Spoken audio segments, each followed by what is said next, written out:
It is what it is. One of the most cliche things said, and yet it's actually a very valid statement. Welcome back, queens and kings. This is how to improve your mental health, part 9. In today's video, we're going to be talking about acceptance. Before we get started, hit that like button because this is an important topic. And if you're new here or if you haven't already, hit that subscribe button so we can work on collective mental health together. Following on from yesterday's video in which we were talking about being honest with yourself with regards to your identity and who you are and how much of an impact that has on your mental health. Once you've had that honest conversation and that moment of self-discovery in which you say, this is how I really am, this is how things really are for me and in the world. When you have that moment, the next phase of that is the acceptance of it. Now, in this video, I'm specifically talking about accepting your flaws, accepting your insecurities, accepting your circumstances. And by no means is acceptance a sign of quitting.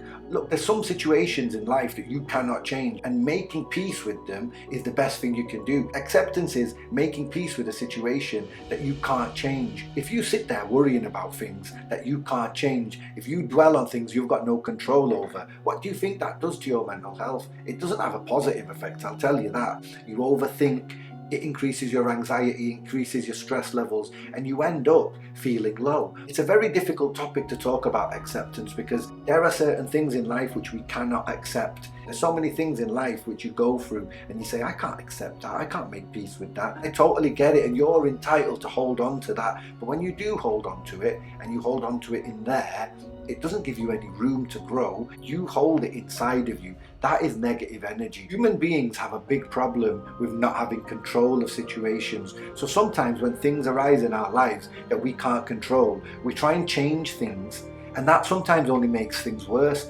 when in actual fact the situation would have been far improved by accepting things as they are. If we go back to my analogy about not living in your identity and not being the person that you're supposed to be, the person that you should be, could be, would be. If we go back to that analogy, I was saying yesterday that some people are not honest with themselves. Some people are lying to themselves. They're not accepting what they are. They can't accept their flaws. They can't accept their insecurities. They don't want it to be true to such an extent that they present this alternative image of themselves, which is something we've talked about in the last few videos. Inside, they feel bitter, they feel angry, they feel resentment towards the world or other people. And that, again, those negative energies just eat away at you inside. I feel like when you accept things, you're ready to then face the problem. Until you actually accept what's wrong, how are you going to fix the problem? If you can't accept what the real situation is, you can't fix that real situation. I'll say it again, there are things in life which we cannot control. There are things in life which we have no control over.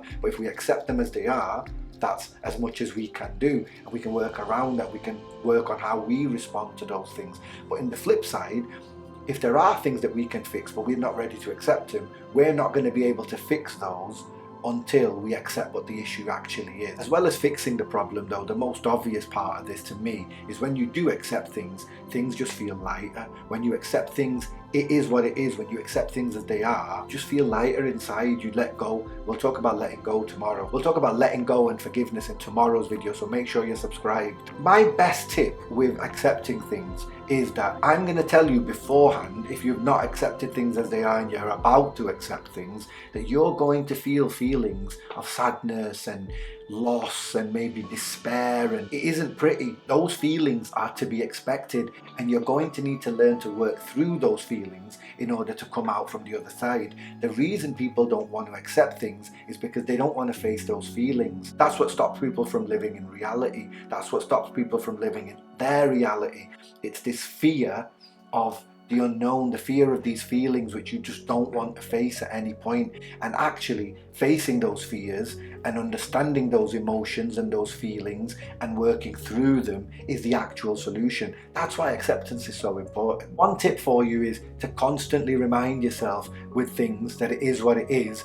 You're still valuable, you're still beautiful, you're still worthy. I do that a lot. My self-talk, a lot of the times I will say to myself, I have no control over things and I can only control how I respond. So I try and respond in a way which spreads positive energy and blessings, and a lot of times that means accepting things and not as I expect them to be, but as they are. There's a great overwhelming sense of calm with that. So give it a try. Folks, accepting things is not easy. I'm not saying it is, but it's one of the things that you have to learn to work towards if you want to improve your mental health. Alright folks, that was part 8 for you, acceptance. I hope if you accept this video that you will like it, and don't forget to subscribe and be part of the One Up community. My name is Shez Sheikh, I'm the Urban Hippie. I'll be back tomorrow. We all need a positive